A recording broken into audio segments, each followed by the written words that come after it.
I slid the crimson folder under our Christmas tree. We held a family vote. My sister had just declared, her voice thick with triumph. Amelia is not our sister anymore. 7 years of being their personal ATM were about to end.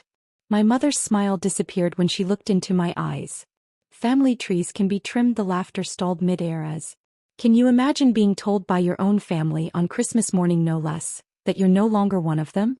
For 7 years I was their walking ATM, their personal savior, asking for nothing in return. But when they finally cut me off, I had one hell of a surprise waiting for them under the tree. Their laughter died instantly when I placed it there. What was in that little red folder?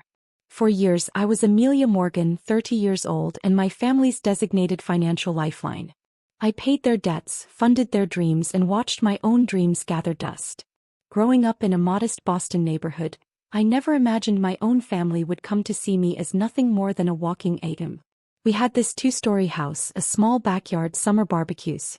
It felt normal. Dad was an engineer, Mom taught elementary school. Stephanie, 3 years younger than me, was the pretty, popular one, charismatic and charming like our mother. Drew, the baby of the family, 5 years my junior, was the typical coddled youngest child. Athletic but completely unmotivated, always expecting things to just work out. Then everything shattered when I was 16. Dad announced he was leaving. He'd fallen in love with his administrative assistant. The divorce was brutal, messy, financially devastating.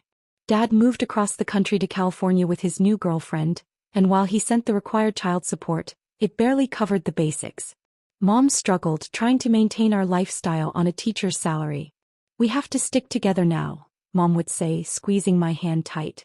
"Family is all we have." Those words, those seemingly innocent words, would become the chains that bound me to them for years to come. Mom changed after the divorce.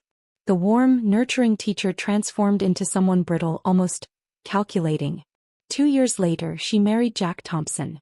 He was a quiet, passive man who worked in insurance, a man who seemed to have no opinions of his own, who generally stayed out of family matters, just nodding along with whatever Mom decided. "Jack's a provider," Mom explained when I questioned why she'd married someone she didn't seem to particularly love. "We need stability, Amelia. You'll understand when you're older." While my siblings floundered in the wake of the divorce, I funneled all my pain into achievement. I studied obsessively, joined every academic club I could find, and earned a full scholarship to Boston University's business program. My family attended my high school graduation, clapping politely as I gave the valedictorian speech. "We're so proud," Mom said at the small celebration afterward. "You've always been the smart one." There was something in her tone that day, a speculative quality I didn't recognize until years later. It was the sound of someone assessing an asset. College was a blur of classes, part-time jobs, and internships. I lived in a cramped dorm room while Stephanie, on a whim, decided to attend a private liberal arts college, requiring Mom and Jack to take out substantial loans. Drew barely finished high school, bouncing between retail jobs and vague ambitions of starting something in tech. My hard work paid off big time. During my junior year, I landed an internship at a prestigious financial firm, which turned into a full-time job offer upon graduation. I started at $75,000 annually. More money than I'd ever imagined earning at 22. The first request came just 3 weeks into my new job. Mom called, her voice tight with worry. "Stephanie's car broke down completely. The mechanic says it'll cost $2,800 to fix, and with her tuition payments this month." She let the sentence hang in the air, a silent plea. I transferred the money that night. Stephanie sent a quick text. "Thanks, sis. Lifesaver." Face-blowing kiss. I didn't hear from her again for weeks. 2 months later, Drew needed $1,500 for a coding boot camp that would totally set him up for success. Mom needed help with property taxes. Jack's hours got cut. Each request was accompanied by promises of repayment that never, ever materialized. The pattern established itself so gradually I barely noticed. Family dinners became opportunities to mention financial difficulties within my earshot. Phone calls from home became rare, unless they preceded a request for money. My achievements at work were celebrated primarily for what they might mean for my increasing salary. The first major crisis hit when I was 24. I'd just received a promotion and a substantial raise. Mom called, sobbing. They're going to foreclose on the house, Amelia. We're 3 months behind on the mortgage. Jack's company is downsizing, and with Stephanie's graduate school tuition.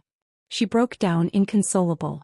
I emptied my savings account, $22,000 I'd been setting aside for a down payment on my own place, and transferred it to her. When I visited the following weekend, there was a new living room set and a high-end entertainment system in the house. We got such incredible deals. Mom explained when she caught me staring. Once-in-a-lifetime clearance prices. And after all the stress of almost losing our home, we needed something to lift our spirits. That night, I overheard Stephanie talking to her friend on the phone about their upcoming spring break trip to Cancun. Mom and Jack totally hooked me up, she laughed. They said, with everything I'm going through with grad school stress, I deserved a break. I said nothing. The pattern was set. I was the provider, the safety net, the responsible one who would always be there to fix their problems. And they were the deserving ones, entitled to whatever comforts and luxuries they desired, regardless of financial reality. Blood is thicker than water, Mom would remind me whenever I hesitated about a financial request. We're family. We're all we've got. By my 20s, I realized I hadn't taken a vacation in 3 years, because every spare dollar went to someone else's emergency. I lived in a small one-bedroom apartment while funding Stephanie's graduate studies and Drew's latest business idea, a social media app that never made it past the planning stage. I was building their dreams while putting mine on indefinite hold. But still, I told myself they were family and family comes first. As my career advanced, so did my family's financial demands. By 26, I'd been promoted to senior financial analyst with a salary of $98,000. But I had less disposable income than when I'd started as an entry-level employee. The requests had evolved from occasional emergencies to regular expectations. The September after my promotion, Mom called with a familiar tension in her voice. I've gotten myself into a bit of trouble with the credit cards, she confessed. I didn't want to worry you, but it's gotten out of hand. How much, Mom? I asked, already opening my banking app. $15,000, she whispered. The interest is killing me, Amelia. I can't sleep at night. I transferred the money immediately, along with a spreadsheet I'd created to help her budget moving forward. She thanked me profusely, promising to be more careful. 2 months later, I noticed she'd posted photos of a newly renovated kitchen on social media. When I asked about it during Sunday dinner, Jack mumbled something about necessary repairs, while Mom quickly changed the subject. Drew's financial crisis came next. At 27, he'd finally found his true calling, a subscription box service for craft beer enthusiasts. He needed $20,000 for initial inventory and website development. This is different from my other ideas, Ames, he insisted, using my childhood nickname for the first time in years. I've done the research. These subscription services are booming right now. Do you have a business plan? I asked. Financial projections? Marketing strategy? He slid a few crumpled papers across the table, vague outlines and optimistic sales forecasts with no real data behind them. Despite my reservations, I wrote him a check, drawing from my 401k and paying the early withdrawal penalty. It's a loan, I said firmly, with interest. I need to see monthly payments starting in 6 months. Absolutely. Drew agreed, his relief palpable. You're the best, sis. I won't let you down this time. 6 months came and went with no payment. When I brought it up, Drew became defensive. Business takes time to grow, Amelia. God, not everything is about spreadsheets and ROI. Some of us are trying to build something meaningful. His beer subscription service quietly folded 8 months later. The $20,000 was never mentioned again. Then came Stephanie's wedding. She'd met Gregory, a pharmaceutical sales rep, during her final year of graduate school. After a whirlwind 6-month romance, they were engaged. Stephanie had visions of a fairy tale ceremony at the Langham Hotel in Boston, with no expense spared. We've already put deposits down on everything, Mom explained when she invited me to lunch. The venue, the caterer, the band. But Greg's parents can only contribute so much, and with our financial situation. How much? I asked, my voice flat. Mom slid an itemized budget across the table. The total at the bottom, $35,000. I know it's a lot, Mom said quickly. But this is Stephanie's special day. She's always dreamed of a beautiful wedding. I stared at the list. $10,000 for flowers alone, custom-designed invitations, a designer dress being flown in from Paris. What about my special days, Mom? I asked quietly. What about my dreams? Her expression hardened momentarily before softening into practiced concern. Oh honey, you'll have your turn. But you've always been so independent, so career-focused. Stephanie needs this. You know how important appearances are to her. I signed the check. At Stephanie's wedding, I sat at a table with distant cousins while Mom, Jack, and Drew were seated at the head table with the bride and groom. During her speech, Stephanie thanked her parents for making this day possible, and her new in-laws for their generous contribution. My name wasn't mentioned. That night I started the red folder. A simple cardboard file where I documented every loan, every gift, every financial contribution I'd made to my family over the years. Each entry included the date, amount, stated purpose, and any promises of repayment.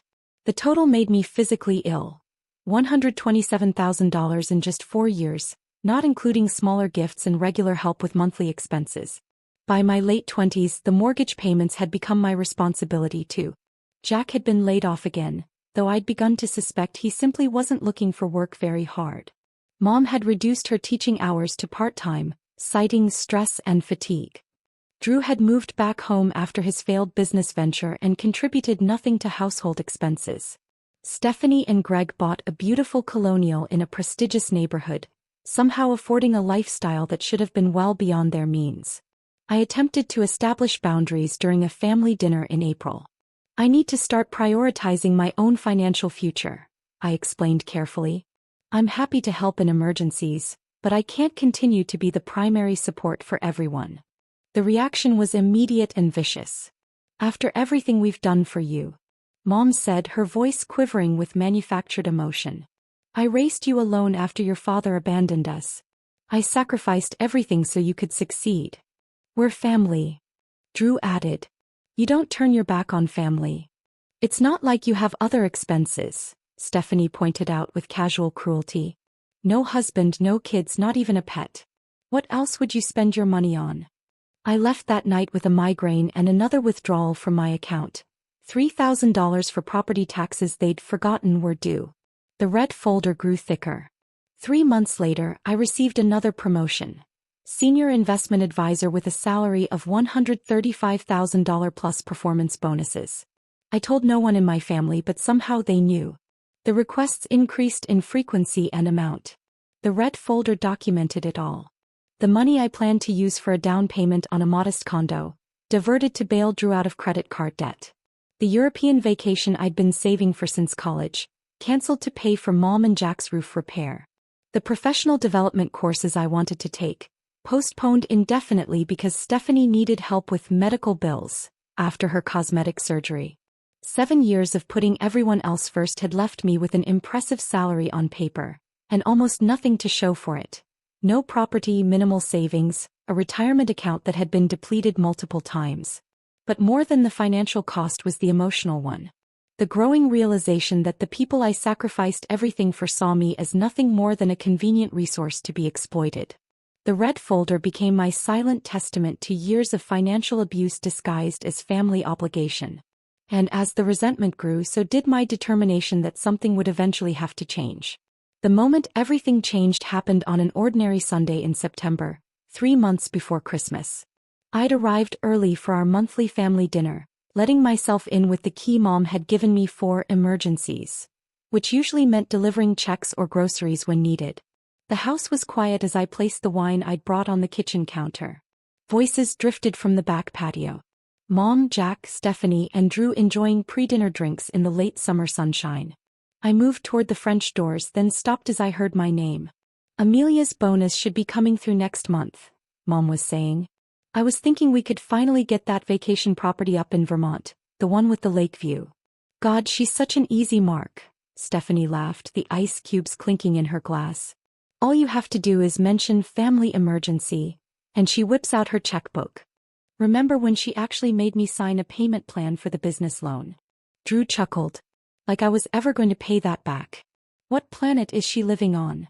She's lonely, Mom said matter-of-factly. No social life, no relationship. We're all she has. Of course she'll keep supporting us. It's almost sad, Stephanie added. All that money, and what does she do with it? Lives in that depressing apartment, wears the same boring clothes year after year. To Amelia, Jack said, raising his glass, the gift that keeps on giving. Their laughter floated through the air as I stood frozen, my hand still on the door frame. Something crystallized in that moment. A perfect clarity about what my family truly thought of me. I'd been suspecting it for years, but hearing it stated so boldly with such casual cruelty shattered any remaining illusions. I slipped out the front door without announcing myself and sat in my car, hands shaking on the steering wheel. 10 minutes later I texted Mom that I had a migraine and wouldn't make it to dinner. She responded with a concerned message about taking care of myself, and a reminder that Jack needed dental work they couldn't afford. That night I couldn't sleep. The conversation replayed in my mind on an endless loop. By morning my hurt had hardened into resolve. I called in sick to work and spent the day researching financial abuse and family estrangement. The stories I read mirrored my own with eerie similarity. The gradual escalation, the emotional manipulation, the shame and isolation. By the end of the week, I had an appointment with both a therapist specializing in family trauma and a lawyer who handled financial recovery cases. The therapist, Dr. Meredith Simmons, listened to my story without judgment. What you're describing is financial exploitation, she said gently. It's a form of abuse, Amelia. The fact that it's family doesn't make it acceptable. The lawyer, Barbara Watkins, was more blunt. You've been functioning as an unauthorized personal bank, she said, reviewing my red folder documentation. These weren't gifts. They were loans obtained under false pretenses with implied promises of repayment. Can I actually recover any of it? I asked. Some, she nodded. Especially the larger amounts where you have documentation. The business loan to your brother, for instance. The wedding funds that were presented as a loan. The mortgage payments you've been making. What about the emotional cost? I asked quietly. Barbara's expression softened. That's harder to quantify legally, but establishing boundaries now will prevent further damage. With professional guidance, I developed a plan. First, I hired a private investigator to document exactly how my financial contributions had been used. The results were worse than I'd imagined. The PI's report revealed that Mom had a gambling problem, regularly visiting Mohegan Sun Casino and losing thousands. The medical emergency money I provided last year had funded her 3-day gambling binge. The roof repair I'd paid for had never happened. The money had disappeared into slot machines. Drew had used my business investment to buy a nearly new BMW, which he kept stored at a friend's house to prevent me from seeing it. He'd never even registered the beer subscription business with the state. Most shocking was what Stephanie had done. The medical bills I'd helped with weren't for necessary procedures, but elective cosmetic surgery. Additionally, she and Greg had purchased a vacation property in Maine last year, exactly when they told me they were struggling to make mortgage payments on their primary residence. The down payment amount matched precisely what I'd loaned them for their supposed financial emergency. Armed with this information and guided by my legal counsel, I spent October and November preparing. I documented everything in the red folder. Bank transfers, text messages promising repayment, emails detailing the supposed emergencies. I had the PI's photographs showing the real use of the money. I gathered legal documents establishing my right to recovery. Most painfully, I made the decision that would change everything. I would confront my family all at once. On Christmas Day, when we would all be together. The timing wasn't about vengeance but practicality. It was the one day I could guarantee everyone's presence without arousing suspicion. As Christmas approached, my family's behavior followed the usual pattern. Mom called with hints about financial struggles during the holiday season. Drew mentioned needing a little help with a new business idea. Stephanie complained about the cost of hosting Christmas dinner at her house. I responded with non-committal sympathy, but no offers of money. Their messages became increasingly direct, then desperate, then cold when no funds were forthcoming. 3 days before Christmas, Stephanie called to announce that we've decided Christmas would be at Mom's house instead of hers, and I should bring the ham and wine. I agreed without argument. What they didn't know was that I'd already purchased thoughtful gifts for everyone, the last I would ever give them. I'd written individual letters explaining my feelings and my decision, and I'd prepared the red folder with all its damning contents, ready to be revealed when the moment came. On Christmas Eve I barely slept. The weight of what I was about to do, confronting the only family I had, potentially losing them forever, pressed on my chest like a physical burden. But underneath the anxiety was a steel thread of determination. 7 years of exploitation was enough. Whatever happened tomorrow, the pattern would end. Christmas morning dawned bright and cold, sunlight glinting off fresh snow. I dressed carefully in a crimson sweater and charcoal slacks. Professional but festive. The carefully wrapped presents filled a shopping bag. The ham and 2 bottles of expensive wine went into another. And the red folder, containing 7 years of financial and emotional manipulation, went into my leather messenger bag. I arrived at Mom's house precisely at 10 a.m. The driveway was already full. Stephanie's Range Rover, Drew's car, not the hidden BMW, but the older Honda he drove to family events, and Jack's sedan.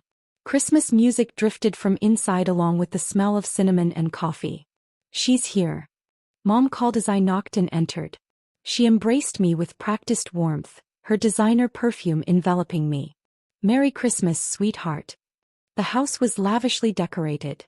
A massive tree draped with expensive ornaments, professional-looking garlands winding up the staircase, multiple poinsettia arrangements, all paid for with my money, I knew. The PI report had included credit card statements showing Mom's $3,200 splurge at high-end decoration stores just weeks after I'd loaned her money for property taxes. "Everything looks beautiful," I said, meaning it. Whatever else was true, my mother had impeccable taste. "Let me help with those bags," Drew offered, unusually solicitous as he took the wine and ham. He'd been distant for weeks since I declined to fund his latest venture. Stephanie emerged from the kitchen, her smile tight. "Merry Christmas," she said, air-kissing my cheek. "Love the sweater. Is it new?" "I've had it for years," I replied, watching her slight grimace at this confirmation of my supposedly depressing wardrobe. Jack nodded from his armchair, already working on what appeared to be his second Bloody Mary of the morning. "Good to see you, Amelia." The atmosphere felt strained beneath the festive veneer. Conversations halted abruptly when I entered rooms. Stephanie and Mom exchanged meaningful glances when they thought I wasn't looking. Drew checked his phone constantly, texting someone with unusual intensity. We gathered for the traditional Christmas breakfast. Mom's special cinnamon rolls, bacon, fruit salad, and mimosas. The conversation remained superficial. Weather, holiday traffic, celebrity gossip. No one asked about my work or my life. No one mentioned the financial requests I'd been ignoring for weeks. "These rolls are delicious, Mom," I said, breaking a brief silence. "Your best yet." "Well, I used real Madagascar vanilla this year," she preened. "Makes all the difference." I nodded, remembering the PI report showing her $75 purchase at a specialty baking store the day after I'd given her money to help with her supposedly overdue electric bill. After breakfast we moved to the living room for gifts. This had always been a choreographed affair in our family, with Mom directing who should open what and when. This year she seemed particularly orchestrated, ensuring certain gifts were opened first. "Stephanie, why don't you give Amelia your gift?" Mom suggested with an odd emphasis. My sister handed me a small, poorly wrapped package. Inside was a coffee mug that read, "World's Best Sister." Not even a new mug. I could see a faint coffee stain inside. "Cute," I said, setting it aside. Drew gave me a $25 gift card to a bookstore. Mom and Jack's gift was a scarf I recognized from Mom's own closet, still carrying traces of her perfume. When it was my turn, I distributed my carefully chosen gifts. For Drew, a premium leather portfolio embossed with his name, a nod to his frequent claims of entrepreneurial ambitions. For Stephanie, a pair of sapphire earrings that matched her wedding jewelry. For Mom and Jack, a weekend getaway package to a luxury resort they'd mentioned wanting to visit. Their reactions were telling. Surprise certainly, but also discomfort. No one commented on the thoughtfulness or the obvious expense. Stephanie barely glanced at the earrings before setting them aside. Drew fidgeted with the portfolio, avoiding my eyes. "Well," Mom said after an awkward pause. "That was certainly generous, especially considering." She glanced at Stephanie, who straightened in her seat. "Actually," my sister said, her voice taking on a rehearsed, almost chilling quality. We have something important to discuss with you, Amelia. The room went quiet. Drew suddenly became intensely interested in the pattern on the carpet. Jack took a long drink from his glass. We've been talking as a family, Stephanie continued, gaining confidence, about our dynamics, about what's healthy and what's not. Have you? I asked, my voice calm despite my racing heart. This was it. The moment I'd been both dreading and waiting for. Yes, and we've made a decision. A family decision. She glanced at Mom, who nodded encouragingly. We had a vote, actually. A vote, I repeated. Yes. About you, Amelia. Stephanie's voice took on a cruel edge. We've decided that you're no longer part of this family. The words hung in the air, so shocking in their baldness that for a moment I couldn't process them. What Stephanie means, Mom interjected, assuming an expression of pained concern, is that we think there needs to be some separation, some healthy boundaries. You've become controlling with your money, Drew added, still not meeting my eyes, always holding it over our heads, making us feel guilty. We need to break this unhealthy dynamic, Stephanie continued. So we're asking you to leave today and to give us some space to heal as a family. Mom dabbed at her eyes with a tissue. This is so hard, sweetheart, but it's for the best for all of us, including you. I looked around at their faces. Stephanie's barely disguised triumph, Drew's discomfort, Mom's theatrical distress, Jack's alcoholic detachment. In that moment, everything became crystal clear. They hadn't been planning to ask for more money today. They'd been planning to discard me now that I'd stopped providing it. 7 years of financial support, of putting their needs before my own, of sacrificing my dreams for theirs, and this was my reward. Expulsion from the family when I was no longer useful. A strange calm settled over me. I'd expected to feel devastated when this moment came, but instead, I felt only a profound sense of clarity. And beneath that, a flicker of something unexpected, relief. Without a word, I reached for my messenger bag and removed the red folder. The glossy cardboard caught the light from the Christmas tree as I placed it deliberately beneath its lowest branches, like a final gift being delivered. What's that? Stephanie asked, her confidence wavering slightly. I looked directly at my mother, whose practiced expression of sad concern froze when she met my eyes. Whatever she saw there made her smile vanish completely. Open it, I said. I think you'll find it illuminating. The red folder sat beneath the Christmas tree, a stark, bright red against the scattered wrapping paper and ribbon. No one moved to touch it. What is this, Amelia? Mom finally asked, her voice betraying the first hint of genuine emotion I'd heard all day, fear. 7 years of receipts, I replied calmly. Every loan, every gift, every financial emergency, all documented. Drew shifted uncomfortably in his seat. Stephanie's triumphant expression had vanished, replaced by a flicker of weariness. Jack, suddenly more alert, sat down his drink.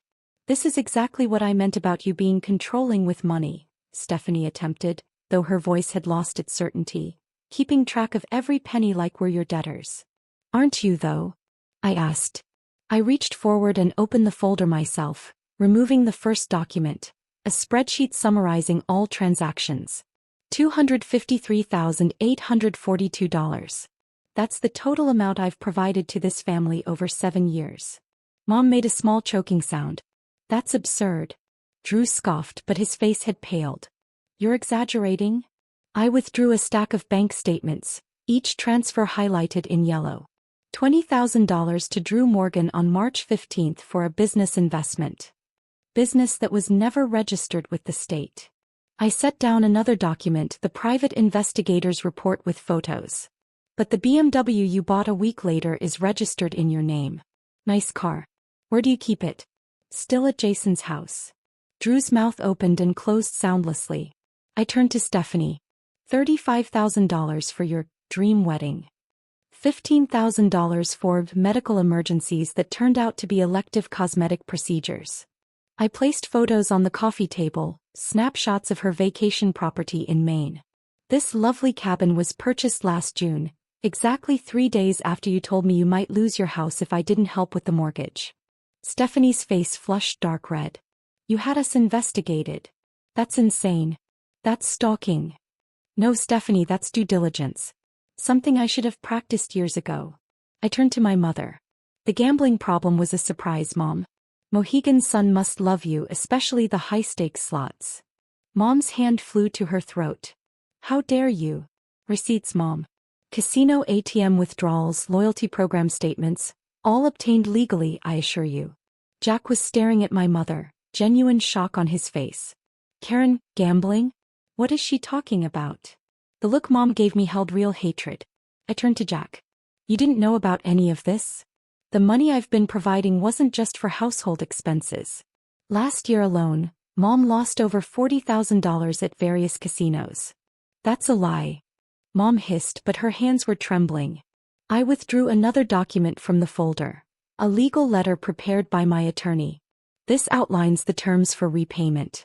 I've been quite generous with the interest rates and timeline. My lawyer recommended pursuing criminal charges for fraud in some instances, but I've declined that option for now. Lawyer. Drew croaked. Barbara Watkins. She specializes in financial recovery and family law. She finds my case quite compelling. Stephanie had moved from shock to fury. You ungrateful bitch. After everything we've done for you. What exactly have you done for me, Stephanie? I asked quietly. Please enlighten me. What have any of you done except take? We're family. Mom snapped, falling back on her most reliable manipulation. Yes, you made that clear today when you voted me out of it. I reached into the folder again and removed a small digital recorder. This might interest you. A recording from September 12th of this year. I arrived early for Sunday dinner. I pressed play. Their voices filled the room. Asterisk, God, she's such an easy mark. All you have to do is mention family emergency, and she whips out her checkbook. Remember when she actually made me sign a payment plan for the business loan? Like I was ever going to pay that back. What planet is she living on? She's lonely. No social life, no relationship. We're all she has. Of course she'll keep supporting us. It's almost sad. All that money, and what does she do with it? Lives in that depressing apartment, wears the same boring clothes year after year. To Amelia, the gift that keeps on giving. Asterisk, their laughter, preserved digitally, echoed in the now silent room. Drew had gone pale. Stephanie sat rigid, her jaw clenched. Mom's face had crumpled into an expression of genuine fear. I wasn't at dinner that night, I said unnecessarily. I heard enough. Jack was looking from Mom to Stephanie to Drew with growing horror. Is this true? All of it? No one answered him. I've spent 7 years believing I was helping my family, I continued, my voice steady despite the emotions churning inside me. 7 years of canceling my plans, delaying my goals, emptying my accounts because you needed me. Because family comes first. I closed the folder gently. What I didn't realize until recently was that I wasn't helping. I was enabling. And you weren't family. You were users. You can't prove any of this, Stephanie said, but her voice wavered. Everything in this folder has been reviewed by my legal team. The loan agreements Drew signed. The texts and emails promising repayment. The documented pattern of financial exploitation. It's all admissible. Drew suddenly stood. Look, Amelia, this is all a misunderstanding. We appreciate everything you've done. We love you. You know that. Do I? I asked. Because 30 minutes ago you were voting me out of the family. That was Stephanie's idea, he said quickly, earning a venomous glare from our sister. It doesn't matter whose idea it was. You all agreed. And honestly, it's the most honest you've been with me in years. Mom had recovered some of her composure. Sweetheart, we can work this out. We're family. Families fight. They have misunderstandings. But at the end of the day, blood is thicker than water. That's not even the correct quotation, I said. The full proverb is, the blood of the covenant is thicker than the water of the womb. It actually means the opposite of how you've always used it. The bonds we choose are stronger than the ones we're born into. I stood up, gathering the documents back into the red folder. You have 2 options. Option 1. You sign the repayment agreements. You commit to family therapy. You take responsibility for your actions. We establish healthy boundaries moving forward. I tucked the folder into my bag. Option 2. I file lawsuits against each of you for financial recovery. I provide evidence of fraud where applicable. I pursue this legally to the fullest extent possible. You would sue your own family? Mom gasped. According to Stephanie, I don't have a family anymore. I lifted my bag onto my shoulder. You have until New Year's Day to decide. My lawyer will be in touch with the paperwork. Stephanie lunged to her feet. You self-righteous, calculating bitch. You think you're so much better than us. At least we know how to live. All you know is work and money. That's where you're wrong, Stephanie, I replied calmly. I know a lot about love, loyalty, and sacrifice. I've spent 7 years demonstrating those qualities. What I finally learned is that they need to be reciprocal to be meaningful. I turned to leave, then paused. One more thing. The gifts I gave you today? They're paid for. No strings attached. Consider them a parting gesture and a reminder of what genuine generosity looks like. As I walked to the door, Drew called after me. Amelia, wait. Can't we just talk about this? I turned back one last time, taking in the scene. The beautiful Christmas decorations, the expensive gifts, the faces of the people who had been the center of my world for so long. We're done talking, I said quietly. The red folder has said everything that needs to be said. The door closed behind me with a soft click. Final. A period at the end of a very long sentence. I didn't make it to my car before the front door flew open behind me. Stephanie stormed out, still in her slippers, her face flushed with anger. You can't just drop a bomb like that and walk away, she shouted, her breath clouding in the cold air. I turned to face her, snow crunching beneath my boots. I didn't drop a bomb, Stephanie. I presented evidence. There's a difference. Drew emerged next, followed by Mom and finally Jack, who looked shell-shocked. They formed a small defensive cluster on the front porch, united as always against the outside threat, even when that threat was the person who had kept them financially afloat for years. Let's all calm down and discuss this rationally, Drew said, assuming the mediator role he occasionally adopted when it suited him. Come back inside. Amelia. It's freezing out here. I'm not interested in another discussion where you gaslight me and manipulate my emotions, I replied. I've said what I needed to say.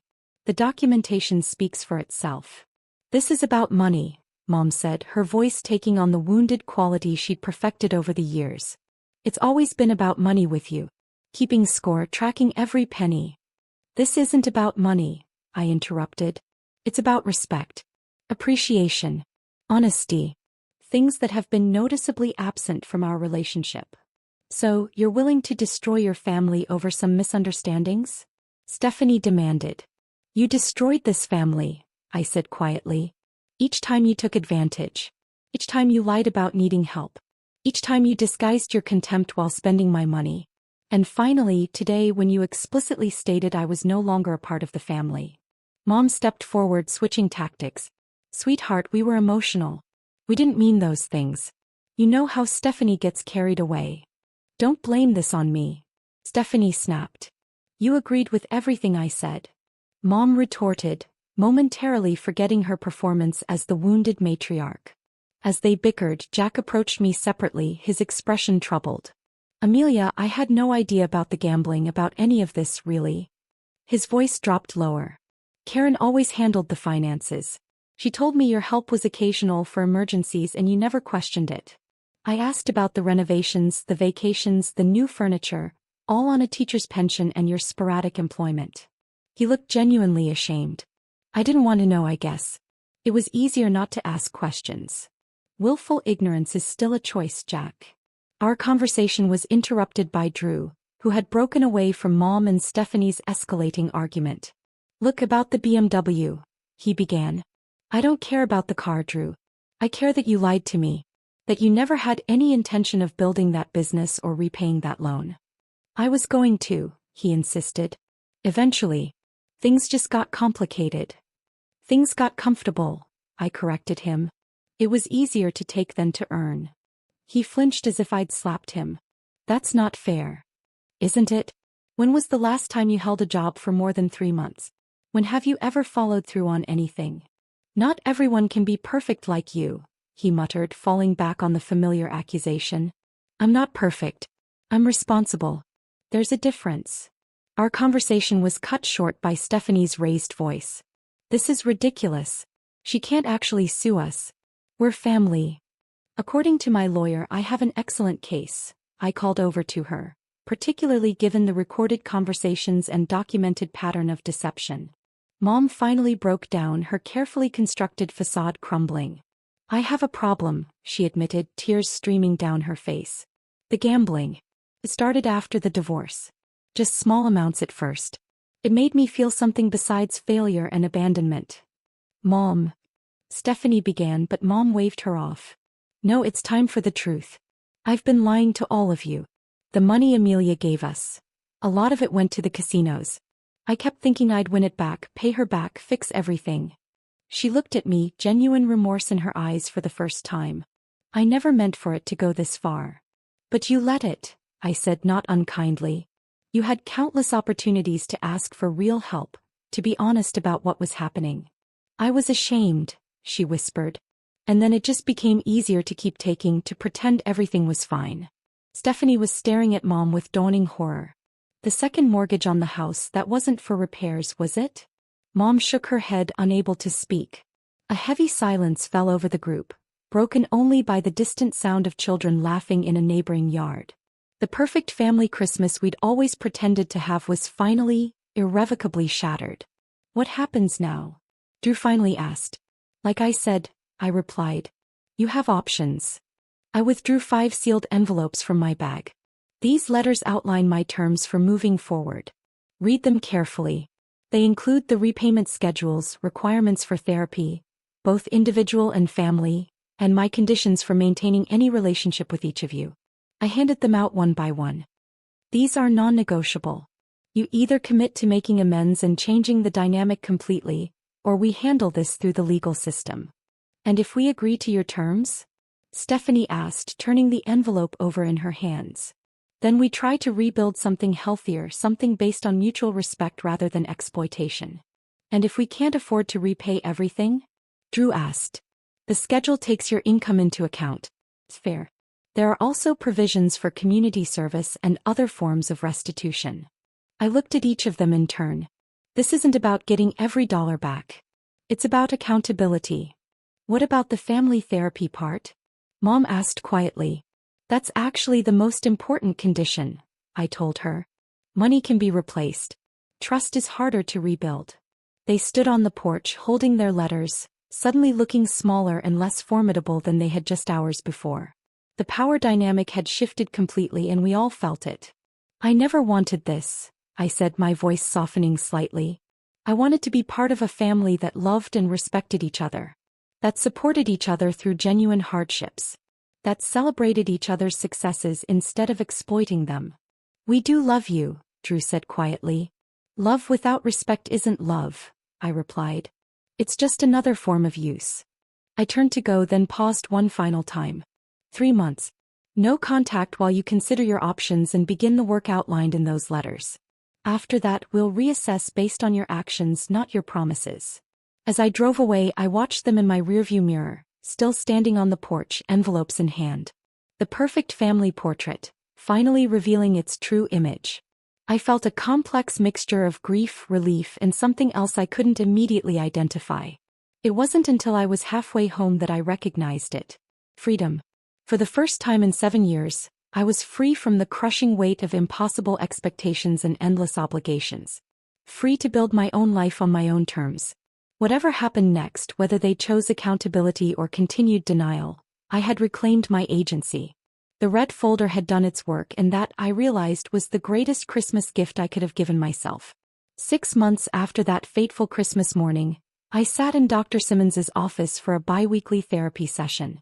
The cherry blossoms outside her window had come and gone, and summer was settling over Boston with its characteristic humidity. How are you feeling about the family meeting tomorrow? She asked, noting my fidgeting hands. Nervous, I admitted. It's been 3 months since our last structured interaction. A lot has changed. Indeed it has, she agreed. Let's talk through your boundaries again. The aftermath of my Christmas confrontation had unfolded in unexpected ways. Initially, there had been anger, furious texts and voicemails demanding I retract my ridiculous claims and threats. Then came the bargaining. Offers to repay small amounts if I would drop the legal proceedings, attempts to negotiate the therapy requirements. Finally, when my lawyer made it clear I was serious, acceptance began to take root. Mom was the first to truly commit to change. 3 weeks after Christmas, She had enrolled in a gambling addiction program and begun attending Gamblers Anonymous meetings. The initial evaluation had revealed the full extent of her problem. Over $200,000 lost in the past 5 years, multiple secret credit cards, and 2 previously undisclosed loans against the house. It was her rock bottom, I told Dr. Simmons. When Jack finally learned everything, he gave her an ultimatum: get help or he would leave. And how has her recovery been progressing? 6 months sober from gambling. She's working with a financial counselor in addition to her addiction specialist. She's even taken a full-time teaching position again to help with the repayment plan. The financial resolution had been complex but necessary. Under my lawyer's guidance, we had established legally binding repayment agreements with each family member. Mom and Jack had sold their vacation timeshare and second car. Drew had finally sold the BMW. Stephanie and Greg had reluctantly put their main vacation property on the market. And your brother? You mentioned some positive developments there. I nodded, allowing myself a small smile. Drew completed that vocational training program.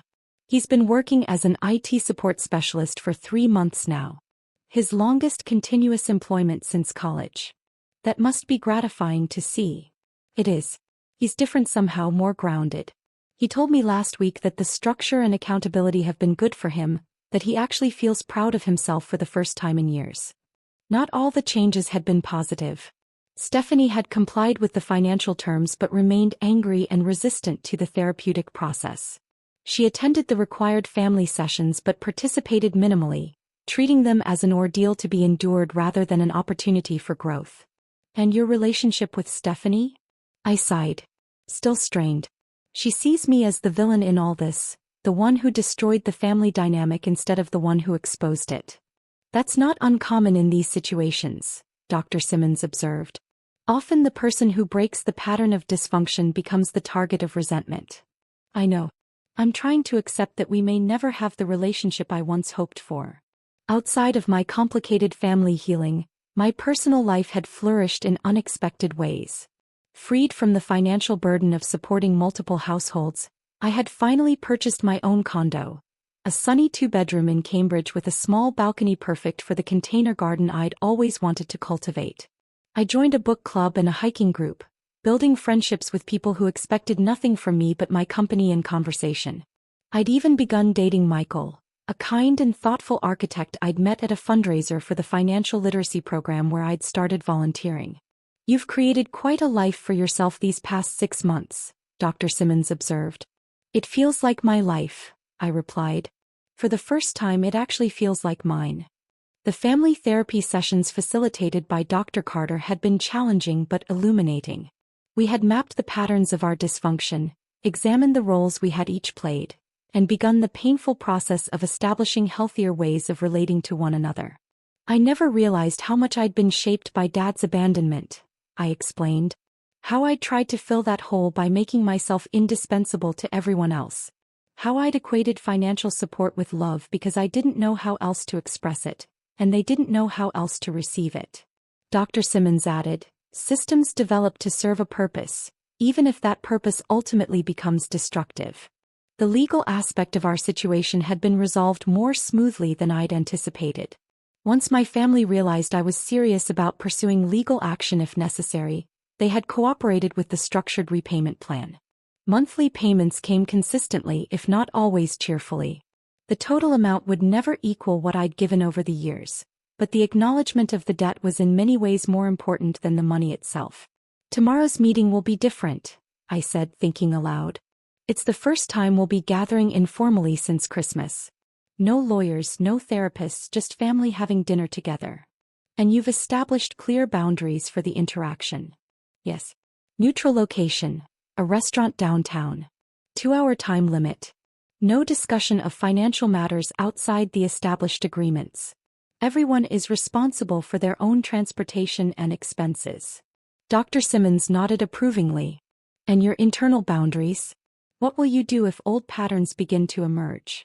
I'll name the behavior directly. If it continues, I'll excuse myself. And I remember that their behavior reflects on them, not on me. That I'm not responsible for fixing their problems or managing their emotions. Excellent. You've come so far, Amelia.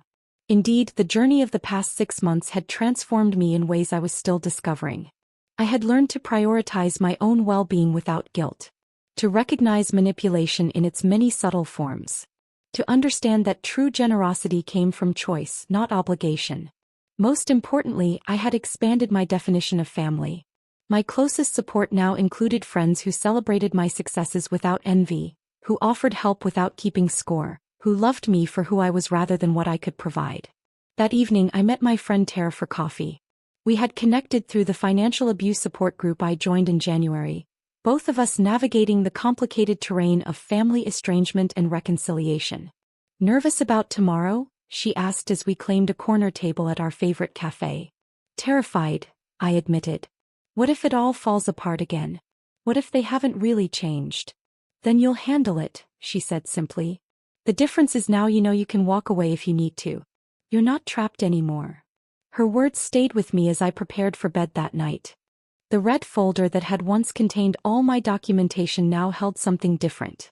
Journal entries chronicling my healing journey, positive affirmations for difficult days, photos of my new life and the people who enriched it. I ran my fingers over the glossy cardboard, remembering how it had felt to place it beneath the Christmas tree 6 months ago. The folder had served its purpose, transforming from an archive of exploitation to a testament of growth. My first Christmas after the confrontation would look very different from any holiday I'd known before. Whether tomorrow's dinner led to deeper healing or confirmed that some distances couldn't be bridged, I would celebrate the season on my own terms. Perhaps with Michael and the friends who would become my chosen family. Perhaps in the peaceful solitude of my new home. Perhaps even with some members of my biological family if our healing continued.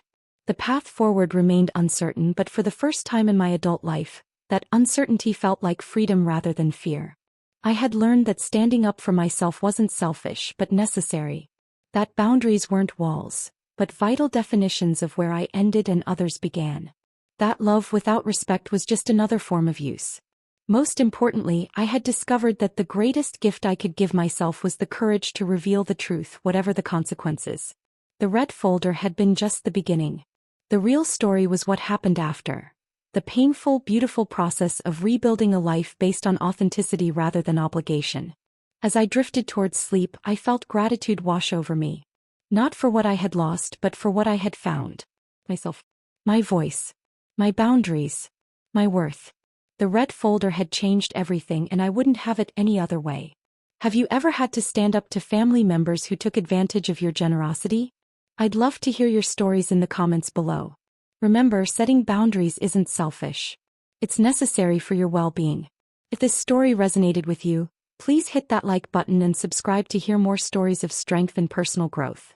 Share with someone who might need to hear that it's okay to put themselves first sometimes.